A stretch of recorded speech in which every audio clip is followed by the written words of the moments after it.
Very good evening sir.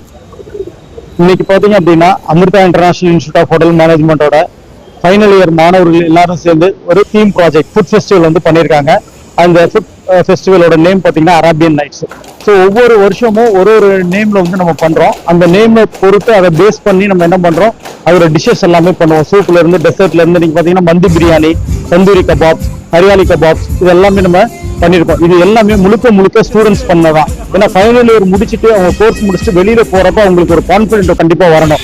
அந்த confident தான் இன்னைக்கு இருக்க சொசைட்டில அவங்க போராடுறதுக்கான ஒரு பக்குவம். ஏன்னா இங்க படிக்கும் போது மாணவர்களா இருக்கும் போது ஃப்ரெண்ட்ஸா தான் இருப்பாங்க. அது வந்து ஒருத்தருக்கு ஒருத்தர் விட்டு கொடுத்துருவாங்க. பட் சொசைட்டி அப்படின்னு போயிட்டீங்கன்னா ஒவ்வொருத்தருமே காம்படிட்டர்ஸ்.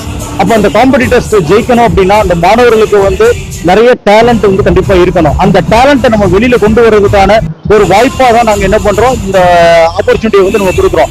அதுல வந்து பாத்தீங்கன்னா நிறைய வகையான டிஷஸ் வந்து இன்னைக்கு பண்ணிருக்காங்க. இன்னைக்கு மெர்லிஸ் ஹோட்டல்ல இருந்து chief guest training HR training manager வந்திருக்காங்க. அதே மாதிரி ஜோன் பைக் பார்க்ல இருந்து செஃப் வந்திருக்காங்க. மைசா கேட்டரிங்ல இருந்து அதோட மைசா ராஜன் வந்திருக்காங்க. ஸோ இவங்க எல்லாம் எதுக்குன்னா இவங்க எல்லாம் வந்து அச்சீவர்ஸ். ஸோ இது வந்து ஸ்டூடெண்ட்ஸுக்கு வந்து ஒரு முன்னுதாரணமா இருக்கும். ஸோ இவங்க பேசும்போது இவங்க மாதிரி நம்மளும் வரணும், இந்த இண்டஸ்ட்ரி வந்து ஜெயிக்கலாம், ஜெயிச்சதுக்கான ஒரு அடையாளம் தான் இவங்களெல்லாம் நம்ம கூப்பிடுறது. ஸோ மாணவர்களுக்கு என்னைக்குமே அந்த கான்பிடென்ட் வந்து அமிர்தாவை வந்து எப்பயுமே கொடுத்துக்கிட்டே இருப்போம். ரெகுலராகவும் நம்ம கொடுத்துட்டு இருப்போம். தேங்க்யூ.